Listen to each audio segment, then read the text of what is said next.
এক কাঁধে হাত আর অন্য কাঁধে সংসারের ভার। জন্মের পর থেকেই চলছে এই ছুটে চলা।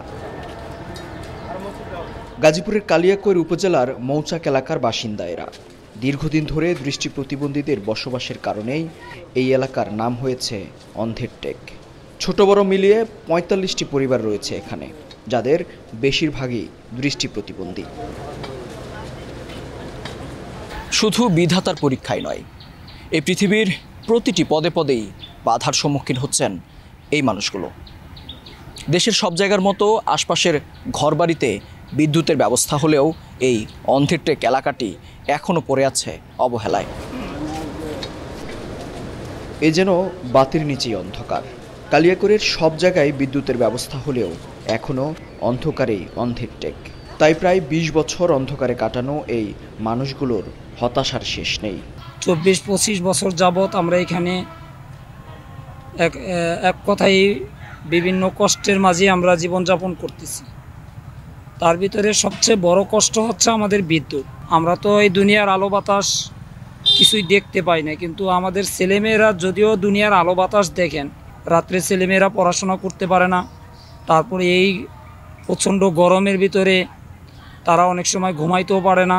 বলে যে পানি নাকি মানুষের জীবন। তো সেই ক্ষেত্রে আমরা পানিটা পর্যন্ত উঠাইতে পারি না। আমরা পানিটা অন্তত ১ থেকে ১৫০ টাকার তেল কিনতে হয়, কিনা তারপরে পানি উঠাইতে হয়। আমরা অনেক সময় দেখা যায় যে এই তেলের টাকা আমাদের কাছে থাকে না। ৫টা মৌলিক চাহিদা থেকে আমি মনে করি বঞ্চিত। আমরা তো দৃষ্টি প্রতিবন্ধী, হয়তো এটা মহান সৃষ্টিকর্তার করুণা বা দয়া যাই বলি, কিন্তু আমরা যে পৃথিবীতে আসার পরে আমাদের যে ছেলে মেয়ে আছে, যাদেরকে আমরা জন্ম দিয়ে গেলাম, তারা যদিও চোখের আলো আছে, কিন্তু তারা জ্ঞানের আলো থেকে বঞ্চিত। তাদেরকে আমরা শিক্ষার কোনো ব্যবস্থা আজও পর্যন্ত করতে পারি নাই। আমাদের আশেপাশে একটি স্কুল নাই। তারপরে আমাদের বিদ্যুতের কারণে ছেলেমেয়েরা যদিও দূরে কোথাও স্কুলে ভর্তি করি, বিদ্যুতের কারণে রাত করে লেখাপড়া করতে পারে না। এরাও এক প্রকার অন্ধই হয়ে গেল। জীবনযাত্রার মান উন্নয়ন করতে গেলে বিদ্যুতের প্রয়োজন। বিদ্যুৎ ছাড়া বাকি কোনো কাজ করা সম্ভব না। বিদ্যুৎ হলে আমাদের ছেলেমেয়েরা লেখাপড়া করতে পারে, আমরা ওটাও আমাদের মানে অনেক কষ্ট, পানির অনেক সমস্যা, অনেক পানির কারণে অনেক কষ্ট আমরা করতেছি। জন্মান্ধ এই মানুষগুলোর ছিল না কোনো অভিযোগ, তবে বয়স বেড়েছে পরিবার, সেই সাথে বেড়েছে দায়িত্বও। তাই তো জীবনের শেষ প্রান্তে এসে অভিযোগের কমতি নেই। আমাদের এই টেকের মধ্যে কারেন্ট দেওয়া হোক। কারেন্ট ছাড়া আমাদের কষ্ট করে থাকতে হয়, অন্ধকারে থাকতে হয়। একটা শিশু সন্তান পালতে গেলেও কারেন্টের প্রয়োজন হয়, আমরা সেই আলোটুকুও পাই না। ছেলে মেয়ে একজন আরেকজনের কোনো শ্রদ্ধা করে না, লেখাপড়া নাই, শ্রদ্ধা আসবে কোথা থেকে? এরকম পরিস্থিতি আমরা এখন আছি। বিদ্যুৎহীন এই এলাকার পানি সংগ্রহের একমাত্র ভরসা জেনারেটর, যদিও সেটি সবসময় চালানো সম্ভব হয় না। প্রতিদিন সকালে উঠানো পানি দিয়েই চলতে হয় পরের দিন পর্যন্ত। এভাবেই কেটে গেছে ২০ বছর। বাসিন্দাদের এবার চাওয়া স্থায়ী সমাধানের। বিগত ২৫ বছর ধরে আমাদের এখানে সরকারি জায়গা হিসাবে আমরা এখানে থাকি। তারপরে টিওনো বরাবর তাদের কাছে দরখাস্ত করার পরে তারা বলছে যে তোমাকে পুনর্বাসন করে দেব। এই বলতে বলতে আজকে ২৫ বছর হয়ে যায়, কিন্তু আমাকে কোনো পুনর্বাসনের কোনো ঠিকানা এখনও পর্যন্ত কোনো জায়গায় আমরা পাই নাই।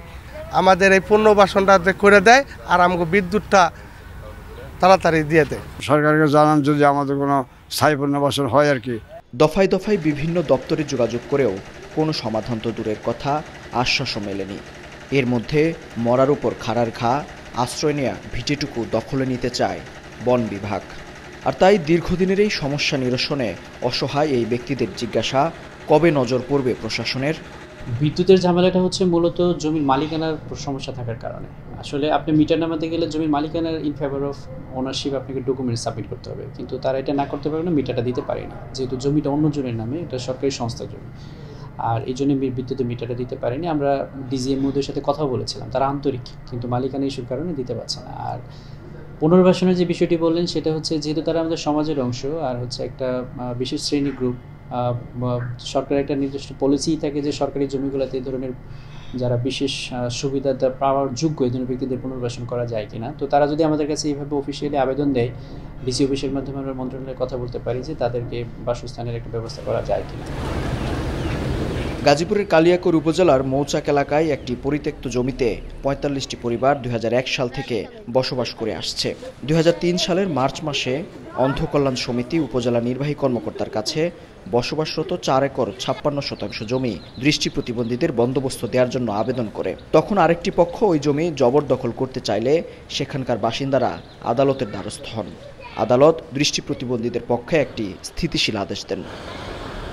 মেহেদী হাসান, সময় সংবাদ, গাজীপুর।